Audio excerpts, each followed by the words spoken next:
1517년 10월 31일 루터의 반박문으로 시작된 종교개혁이 온 세계를 흔들었습니다.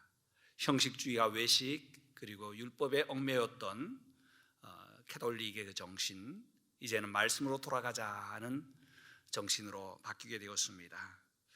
금년도가 503주년 되는데요, 5가지의 정신으로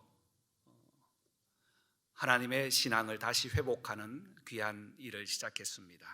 먼저는 오직 성경으로, 오직 그리스도 예수밖에, 오직 믿음으로, 오직 은혜로만 구원받고 오직 하나님께 영광을 돌리는 데 목적이 있습니다. 제가 독일말로 그냥 그대로 원문을 넣어놓았습니다. 이 신앙의 본질은 의식이나 외식이나 행위가 아니라 예수 그리스도 중심하여 말씀으로 은혜 받은 것은 하나님의 특별한 섭리와 사랑이라는 것을 다시 한번 재차 강조하면서, 이 시대의 우리의 종교개혁은 종교를 떠나서 신앙개혁으로 날마다 회복되기를 소원합니다. 하나님 중심으로 말씀 중심으로 세워지는 교회, 하나님의 중심, 말씀 중심, 믿음 중심으로 살아가는 성도, 그 신앙의 본질은 예수 그리스도이십니다. 저와 여러분은 지금까지 예수님은 어떤 분인가 라는 주제를 가지고 7가지의 예수님의 자기 선언에 대한 말씀을 요한복음을 통해서 함께 나누었습니다.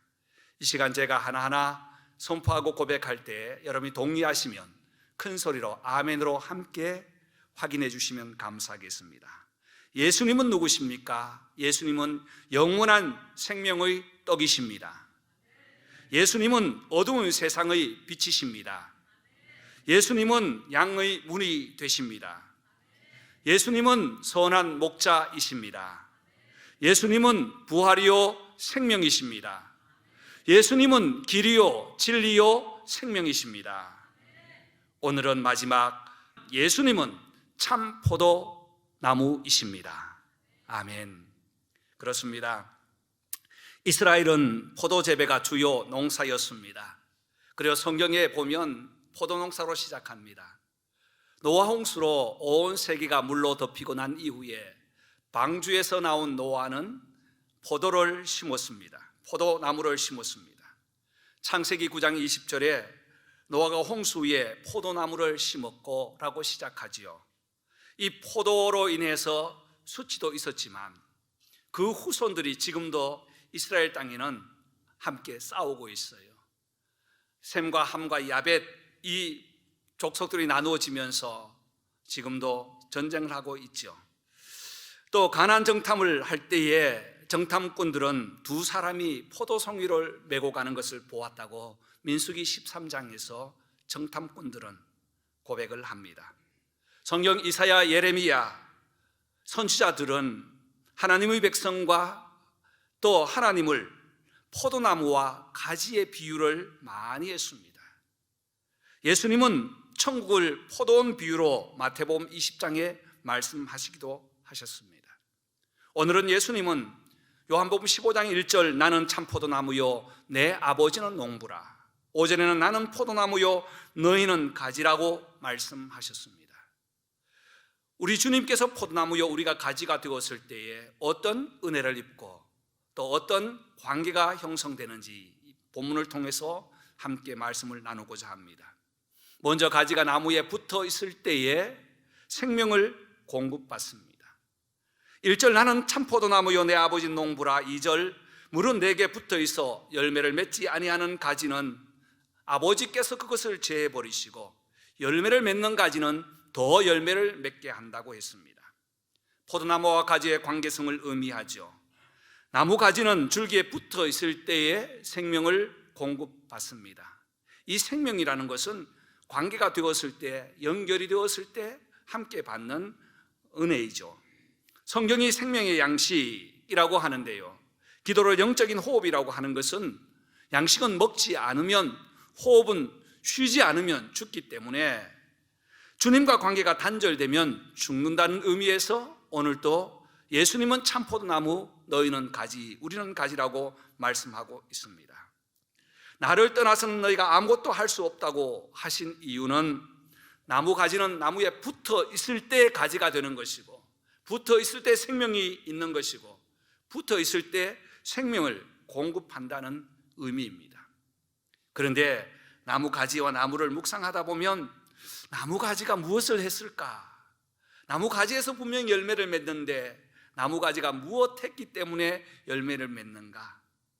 나무 가지는 아무것도 한 것이 없습니다.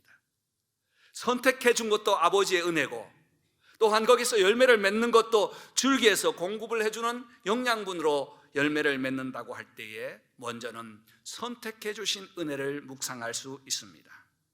좋은 가지로 선택해 준 것은 농부의 판단이고 결정인 것입니다.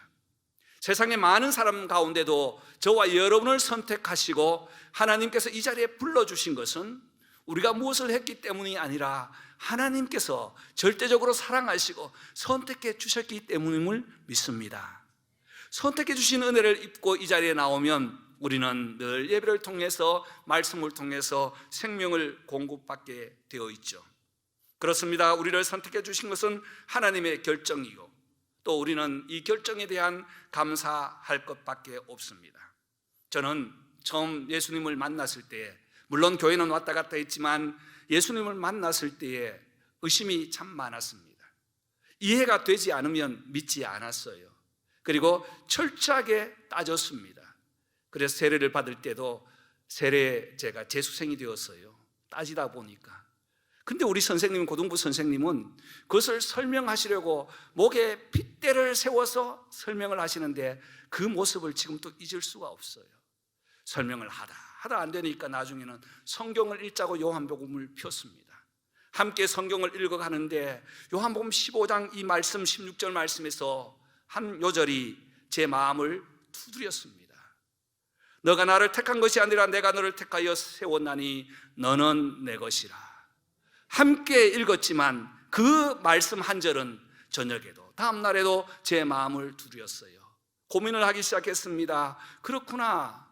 내가 주님을 택하려고 했을 때에 많은 의심과 갈등과 번뇌와 또 의문들이 많았지만 주님께서 나를 택하여 주셨다는 사실을 믿고 나니 이렇게 단순하구나 하는 생각으로 마음이 바뀌기 시작했습니다. 여러분, 이것을 가지고 은혜라고 합니다. 할렐루야. 여러분도 마찬가지일 겁니다. 주님께서 나를 택해 주셨다는 사실을 믿을 때에 이것이 은혜가 되고 감사가 된다는 사실이죠. 이것을 가지고 우리는 성령의 역사라고 표현을 합니다. 그래서 마태복음부터 다시 읽어갔어요. 성경이 얼마나 재미있던지 제가 여러 번 강조를 했을 것입니다. 말씀이 오는데요, 입체적으로 오기 시작하는 거예요. 동영상으로 오기 시작하는 거예요. 말씀이 분을 내면 저도 분을 내고, 말씀에서 잠잠하면 저도 잠잠하면서 은혜를 누린 적이 있었습니다. 여러분, 이 은혜는 우리가 무엇을 했기 때문에, 거룩하기 때문에, 착하기 때문에가 아니고 하나님이 주시는, 성령님이 주시는 은혜인 줄 믿습니다. 이 은혜에 있을 때 우리는 생명을 공급받게 되어 있죠. 그래서 늘 신앙생활을 하면서 하나님께 붙어 있을 때에, 연합되었을 때 연합의 감사와 은혜를 다시 누릴 수 있습니다. 요한복음 11장에는 바울이 로마 교회 편지를 쓰면서 접붙임 이야기를 합니다. 돌 감람나무가 있는데 거기에 참 감람나무가 접붙임되어서 새로움을 창조하는 이야기를 하고 있습니다.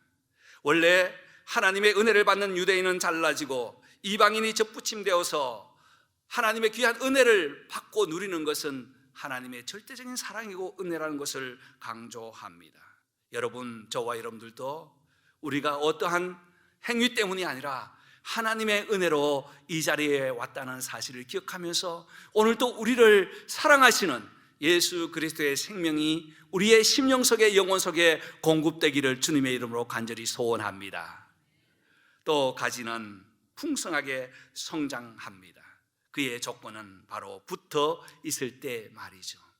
하나님이 선택해 주셨다면 이 선택과 결정을 위해서 주위에 마른 가지, 잔가지, 열매가 없는 가지는 농부 되신 아버지가 보시고 다 잘라줍니다. 3절과 4절 보면 너희는 내가 일러준 말로 이미 깨끗하여졌으니, 포도나무 이야기를 하다가 너희는 이라고 바로 바꾸었어요. 그것은 바로 하나님께서 우리의 심령을 예수 그리스도의 은혜로 다 깨끗하게 씻어주셨다는 사실이죠. 태아가 모태의 탯줄로 산소와 영양을 공급받아서 성장하고 때가 되면 태어나는 것처럼 나무에 붙어있는 가지는 생명을 공급받고 성장을 하게 되어 있습니다. 먼저 방해되는 것을 농부 되신 아버지께서 다 제거해 주신다는 사실이에요. 저와 여러분도 신앙생활할 때 마찬가지입니다.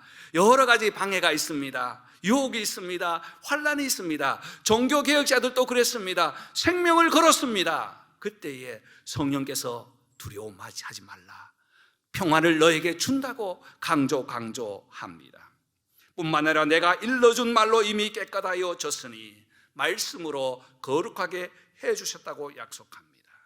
여기에서 우리는 성장할 때 하나님께서 선택한 가지를 어떻게 하시는가, 그를 중심에서 주위를 정리한다는 사실이에요.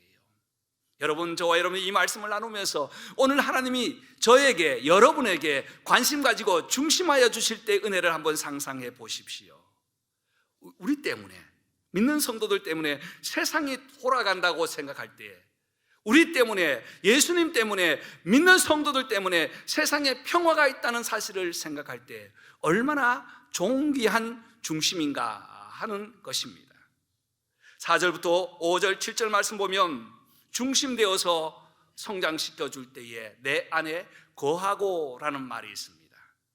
4절 말씀에 내 안에 거하라, 나도 너희 안에 거하리라.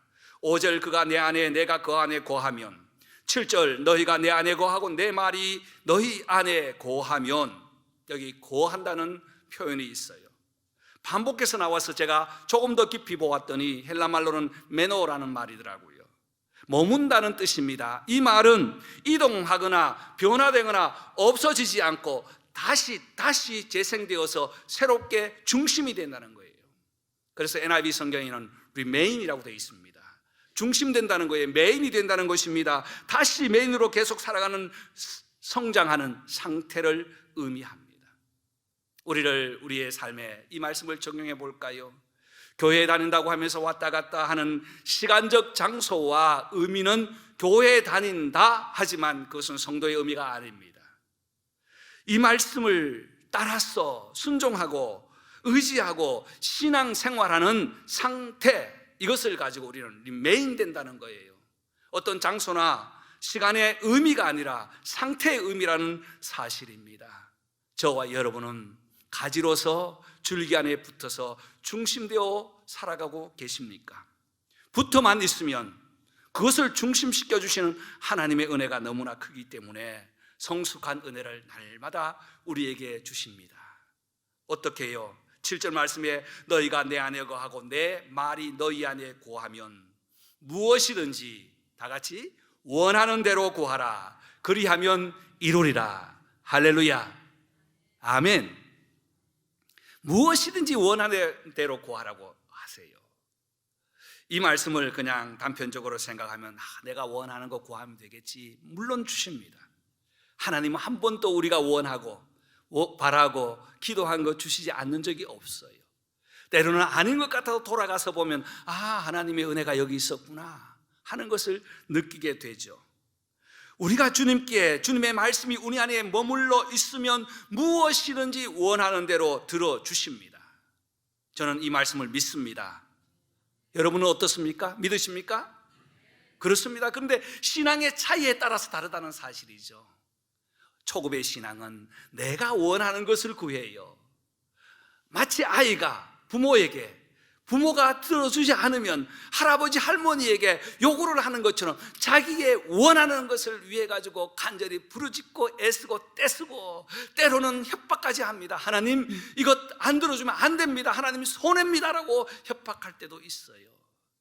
그러나 조금 더 성장하고 조금 더 하나님을 깊이 알아가면 마치 사람이 철이 들어가는 것처럼 부모의 마음을 알고 아버지의 뜻을 알아갑니다. 그래서 기도가 바뀌어요. 하나님, 아버지의 뜻이 무엇입니까? 힘들고 괴롭고 어려운 일 당할 때 주님의 뜻이 무엇입니까? 라고 아버지의 마음을 헤아려가는 원하는 것을 구하게 된다는 사실이죠. 그래서 나중에는 내 주여 뜻대로 행하시옵소서, 살든지 죽든지 주님 뜻대로 하옵소서라고 온전히 맡길 때에 하나님께서는 참된 평화를 다시 허락하고 넉넉한 은혜를 주시는 줄 믿습니다. 여러분, 그렇습니다. 우리 하나님은 우리가 하나님의 은혜 안에 예수 그리스도의 그 줄기에 붙어 있기만 해도 성장시키시고 성숙시켜 주신다는 사실입니다. 이것을 위해서 우리는 날마다 말씀과 기도로 자신을 다듬어 가지요. 우리 주님이 원하셨습니다. 말씀으로 거룩하고 하나님의 은혜를 구하여서 기도할 때에 하나님께서는 풍성하게 주시는 은혜를 누리라고 우리에게 요구하고 계십니다. 저와 여러분들도 넉넉한 믿음으로 날마다 풍성하게 성숙하고 성장하는 귀한 은혜가 있기를 주님의 이름으로 축복합니다. 마지막, 이 가지가 줄기에 붙어 있을 때는 풍성한 열매의 결과가 있습니다. 5절 말씀입니다. 다 같이 다시 한번 읽읍시다. 나는 포도나무요 너희는 가지라. 그가 내 안에 내가 그 안에 거하면 사람이 열매를 많이 맺나니 나를 떠나서는 너희가 아무것도 할 수 없습니다. 여러분, 이 포도나무는 목재로도 쓸 수 없습니다. 관상용도 한데요. 금년도에 우리 황경 권사님 댁에 포도가 아주 풍년이어서 새벽기도 때 여러분들이 같이 마치고 나눈 적이 있었습니다. 잘 먹고요, 감사해요. 그런데 그 나무를 보면요, 정말 아무 보잘것 없어요. 목재로 쓸 수 있습니까? 쭉쭉 뻗지도 않았어요. 보면 가느다란해서 아무 데도 쓸 수 없어요. 그런데 그 포도 송이를 볼 때는 그 나무에 결산을 한다는 것이죠. 그렇습니다. 재미있는 사실은 세 가지에서 꽃이 피고 열매를 맺는다는 사실이에요. 잘 붙여진 그 잘 붙어있는 가지에, 줄기에 붙어있는 가지에 가지가 나와 거기에서 열매를 맺는데, 4절 말씀에는 스스로 열매를 맺는 것처럼 5절에서는 예수께 붙어있는 사람은 열매를 많이 맺습니다라고 말씀합니다. 여러분, 양으로는 머치예요. 그리고 개수로는 매니 많은 열매를 맺습니다. 그래서 다른 표현이 없어요. 8절 말씀에 이 열매를 많이 맺으면 아버지께 영광이 되고, 11절에는 내 기쁨이 너희 안에 있어 너희 기쁨을 충만하게 하려 함이라. 아버지 홀로 영광 받는 것이 아니라 이 기쁨을 함께 나누는 아름다운 풍성한 은혜를 허락하여 주십니다. 여러분, 이 15장은 우리가 많이 읽으면서 어릴 때에 노래도 했지요. 예수님은 생명의 참포도나무, 우리는 가지니 나무마다 열매를 맺지 않으면 찍어서 불에 던져버린다 하는 어린이 찬송가도 있습니다. 그런데 왜 저는 말씀을 준비하다가 왜 15장에서, 그리고 예수님은 에고 에이미 나는 뭐뭐이다 말씀하면서 이 말씀을 마지막에 넣었을까라고 다시 한번 묵상해 보았습니다. 묵상하다가 예수님 왜 마지막에 7가지 중에서 마지막에 이 말씀을 넣으셨지요? 라고 기도도 했습니다. 하면서 깨달은 바는 아버지께서는 이제 가실 때가 되었기 때문에 내게 붙어 있어야, 예수님을 믿어야 성령님이 오셔서 예수님을 더 풍성하게 믿도록 하시기 위하여 성령님을 말씀하시기 위해서 이 말씀을 15장에 넣었구나라는 것을 보게 되었습니다. 성경 한 절이 안 되면 한 장을 보고, 한 장이 안 되면 전후 장을 볼 때에 14장에서 아버지께서 보내실 성령이 오시면 지금까지 내가 너에게 가르쳐준 모든 말씀을 진리로 깨닫게 하시고 배운 것을 깨닫게 되어 두려움에서 평안을 얻게 된다고 마지막 말씀으로 마칩니다. 그리고 15장에 이 말씀을 넣고 난 이후에 15장 26절에 진리의 성령이 오실 때에 그가 나를 증언할 것이요, 16장에서는 여러 차례 진리의 성령이 오시면 그가 모든 진리 가운데로 너희를 인도하신다. 예수님 안에 붙어있는 자가 성령의 은혜를 누리고 성령이 오실 때 그 성령으로 하여금 새로운 깨달음과 은혜를 누리게 된다는 성령을 약속하시기 위하여 오늘 나는 참 포도나무요 너희는 가지니 내 안에 붙어있으라고 다시 강조하고 있습니다. 여러분, 예수님께 붙어서 성령의 은혜를 누리시기를 바랍니다. 뿐만 아니라 심판을 예고하는 말씀이기도 합니다. 오늘 6절 말씀 보면 사람이 내 안에 거하지 않으면 가지처럼 말라 버려져 마르나니 사람들이 그것을 모아다가 불에 던져 사른다고 했습니다. 여러분, 포도나무는 아무짝에 쓸모없다고 했어요. 열매 맺지 않는 가지는 다 잘라져서 사람에게 버림받고 그것을 태워버린다는 것이죠. 그러나 열매 맺는 가지는 주님의 사랑을 입는다는 말씀입니다. 바로 태운다는 의미에서 심판을 예고하는 말씀이에요. 사랑하는 성도 여러분, 저와 여러분도 예수님께 붙어 있지 않으면 영원한 멸망에 처하게 될 뿐입니다. 그러나 예수님에 붙어 있으면 새 생명을 얻고 생명의 열매를 얻어서 하나님의 영광을 위하여 살아가게 되는 줄 믿습니다. 아멘. 예수님은 생명의 참 포도나무이십니다. 여러분, 말씀 안에 거하는 대로 응답받고 사랑 안에 거하는 대로 은혜를 누리고 성령 안에 거하는 대로 은혜를 누리고 능력을 받는 것은 바로 성령께서 우리를 나무 대신 포도나무 대신 우리 주님께 붙여 주었기 때문입니다. 저와 여러분이 오늘 함께 찬양으로 마치기를 원하는데요, 오늘 나의 안에 거하라 이 찬양은 오늘 본문에 나오는 찬양입니다. 이 찬양에는 여러 가지 종류가 있죠. 하나님을 경배하는 경배송이 있고, 또 우리의 신앙 고백을 하는 간증송이 있고, 선포라는 선포송이 있습니다. 나의 안에 거하라는 이 말씀은 주님께서 우리에게 분부하시고 선포하는 말씀이에요.